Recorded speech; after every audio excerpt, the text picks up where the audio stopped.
Hi guys, welcome back to the Football Fan Chat and welcome to your Liverpool versus Manchester City Community Shield preview tomorrow at 2 p.m. I'm joined by Mike Long from Bolt from the Blue podcast. How are you, Mike? Doing great. Thank you for having me on. I'm also joined by Bernard or Charles Deneen, alternative names. How are you? It's a great honour. Thank you. I'm fine. Thank you very much.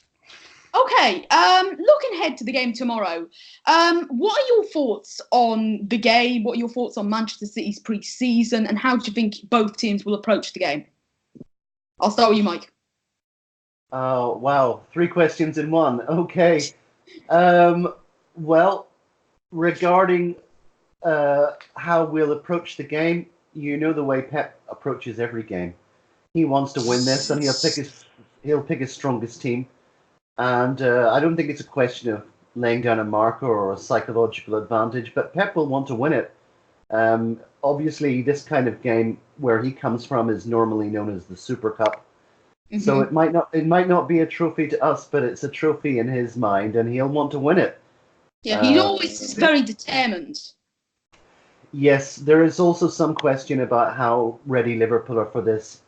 I think Klopp would be reluctant to bring back his players that have just come back from the summer competitions, but I knowing Klopp, he'll probably try and get them on at some point anyway.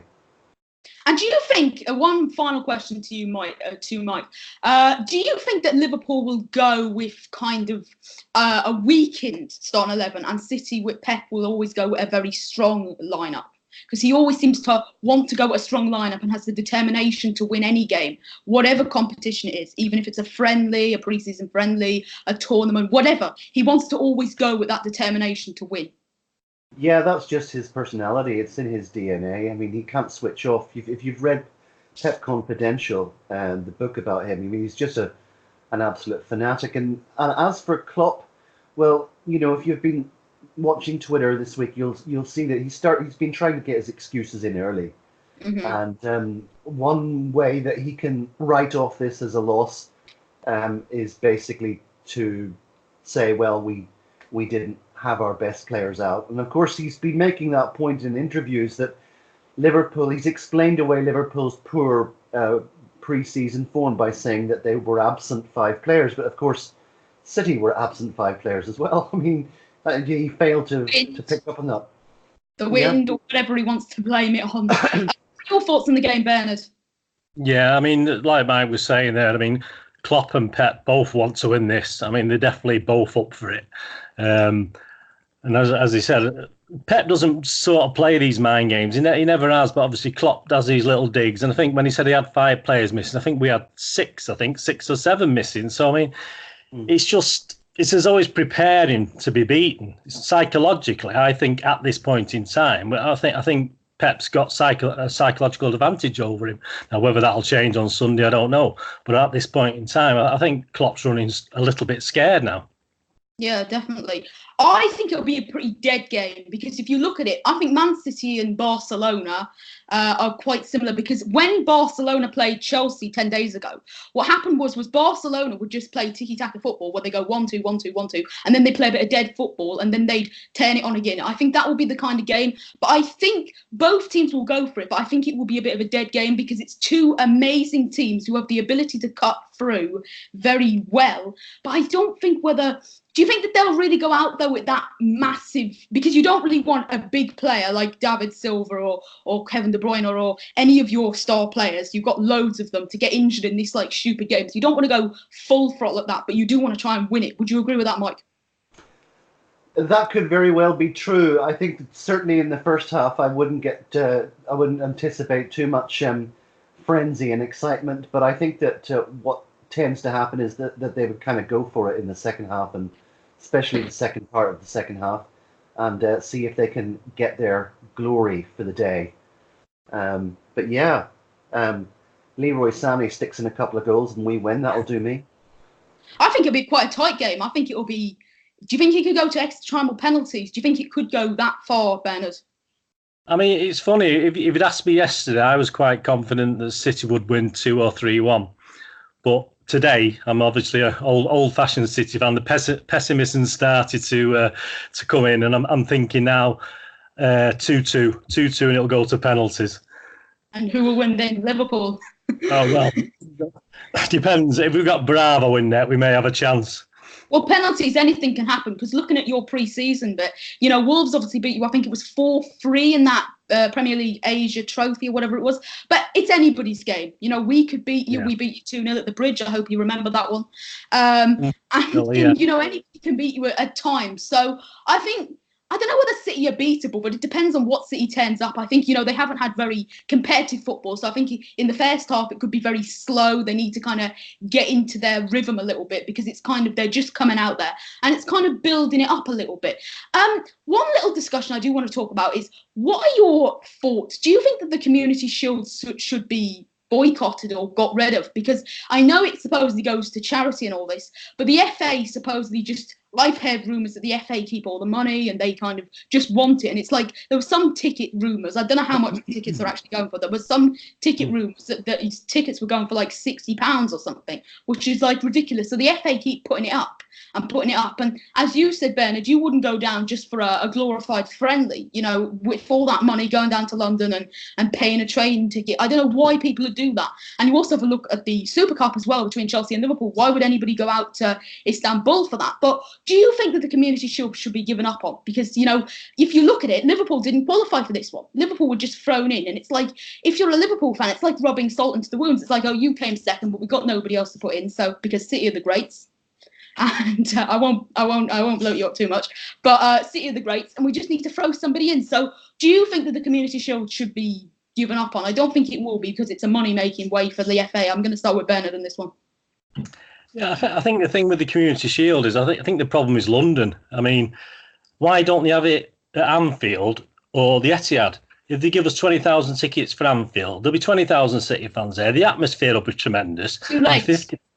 Be 50-odd thousand in the ground, and they'll make just as much money, because the overheads for Anfield or Etihad won't be as much as they are for Wembley. So have it up here rather than have everyone travelling 200 miles down south. It's absolutely ridiculous. Yeah. What are your thoughts, Mike? Yeah, that's exactly my thought as well. We should change the venue, but I don't think it's a question of scrapping it. But of course, when they need to know long in advance, you know, where they're going to play the game. So they had no idea that Liverpool and City would be in the final. There was no way to predict that. They have enough time, though. They have enough time. They're 2 months. 2 months. Right. Well, I don't know about, you know, the logistics of how long it takes to set this up. It's probably not longer than you think, but you could do worse than put it in the middle of England, and then you probably. You know, well, if we can just put in, Mike, if you think about it, the Charity Shield against Chelsea at Villa Park was a tremendous day out. I mean, the atmosphere was superb. I mean, obviously we won, which helped, but it was just fantastic at Villa. Obviously, you're probably too young for that. To have been to Villa Park for that one. Yeah, I've been to Villa Park before. Yeah, but what was amazing, just an amazing atmosphere. It was a great day. Everyone enjoyed it. City and Chelsea fans got on pretty well, and everyone enjoyed it. And there's nothing, you know, it was. What year was that? Was that after the first league title win, Mike? 12-13? Yes, I think it was. Yeah, that was after. Yeah, because Wembley was being used for the Olympics, wasn't it? When was the Olympics? Well, wasn't that 2012? Yeah, 12, so it would be around then, yeah. I think it would have been better if it was played in a venue, whether it be Anfield or the Etihad, or a venue in Liverpool or Manchester, because it would be easier for both sets of fans, because Liverpool and Manchester isn't that far from each other, really. They're only like 30, 40 miles or something. So it's easy for Man City fans to get to Liverpool and Liverpool fans to get to Manchester, instead of having to go down to London. And this is just... I don't know, would you say it's a bit pointless? It's just a glorified dinner plate. I mean, Pep takes it seriously. Do you think that there will be do you think Liverpool squad and Liverpool starting 11 will be a lesser? They won't really have the Salahs, and they'll maybe have some of them youngsters, Brewster and other them players and all that. Do you think that'll happen, Bernard? Do you think they'll have kind of a lesser squad, and then Pep will approach it really? I mean, knowing Klopp, I mean, he'll. The way his mind's working at the moment is he'll probably want an excuse, If he plays a strong team, it will be a good game. And as I said, I doubt, I think he may even go to a draw. But if he does play, I think he's looking for excuses. So yeah, he could potentially put a lot of kids in. I think it'll be an interesting game because it's two amazing teams. It's like the first and second team in England, and they have been incredible. Like you City fans can't say that Liverpool haven't been incredible. They are incredible, and have got a great team. I have an inkling that Liverpool will win this. I think it will be 1-0 Liverpool. But before we do get into your score predictions, what is your lineup prediction, Mike? Lineup prediction. Okay, so Bravo, Walker, Stones, Otamendi, Zinchenko, Rodri, David Silva, Kevin De Bruyne, Leroy Sané, Sterling through the middle, Mahrez on the other side. No, sorry, Bernardo on the other side, and Mahrez on the bench.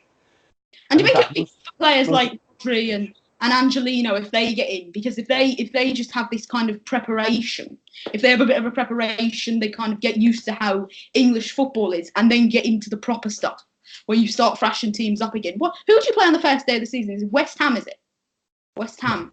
Yeah. West Ham away, yeah.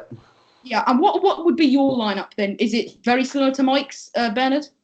It was identical, but obviously I just wonder whether it'll be Otamendi or one of the young lads, whether it be Garcia or Hayward Bellis. Is it, Mike? I always forget his name now. This young lad.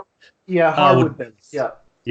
So I mean, I would probably think he may chance one of them, and still give Otamendi the rest. But I'm not sure how many games Otamendi played in over the summer. So that obviously he's the ideal guy if obviously he's fit enough.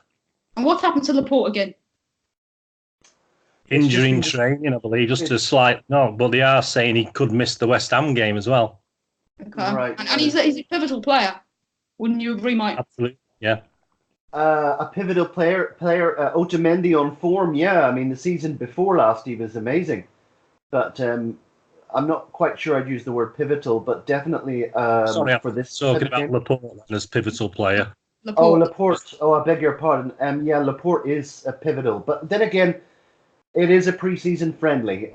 So whether you really want to go absolutely all guns blazing for it or not, that's a question. And what are your overall thoughts looking into the season for Manchester City, Bernard? Well, we've got to be confident. I mean, I've been talking to a lot of people on the various sites, etc., and I've been coming up with that we've got to be looking at 95 points again. And let's be honest with you, if City get 95 points, no one's gonna, even Liverpool aren't going to get near them. We've got the added joker in the pack, obviously with VAR this season, but obviously all the tables I've seen of previous seasons when VAR has been taken into account, City have never really suffered from it. So I'm optimistic that won't make any difference. What do you think, Mike? This season has the added advantage of a fully fit and firing Kevin De Bruyne. So the other teams in the Premier League, well, they're going to get the same as last season, only with Kevin De Bruyne in the middle. So that should put the fear of God into them. And finally, what are your score predictions? I'm going to start with Mike on this one. What's your score prediction? 3-1 City. Liverpool to score first, though. And what are your goal scorers, Mike? 2 for Leroy Sané, 1 for Kevin De Bruyne. And Liverpool? Liverpool, oh my gosh. I would probably take I really don't care, but if we've got... it's going to be a City own goal. Okay. Yeah. Interesting. That'll be an interesting one. What about you, Bernard? Yeah, he beat me to the own goals there. I'm going to be a coward. I'm going to go for 2-2, but the Chilean hologram Bravo will win it on penalties for us. I'm going to go 1-0, and I'm going to go, I don't know, Jordan Henderson free kick. Let's just say that. Okay, thank you for watching. Thank you for coming on, Bernard and Mike.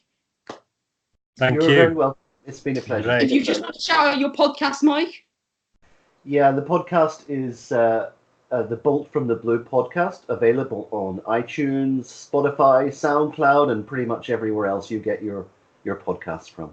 And where can people find you, Bernard? Well, Bernard Deneen on Facebook, or obviously I do actually started a new podcast, but it's for films, so nothing to do with football. But I'll get that going, and I'll let you know. I'll let you know about that in a future time. Okay, thanks for watching today's video. Don't forget to drop a like, subscribe to the Football Fan Chat. Go and check out Mike's podcasts and Bernard's Twitter and Facebook. Can I just say the Bolt from the Blue is one of my favourites, and is a good crack for any City fan. Yeah. Oh, thank you very much. Chelsea fan. Okay, thanks a lot for watching today's video. Don't forget to drop a like, subscribe to the Football Fan Chat, and we will see you soon. Bye. Bye.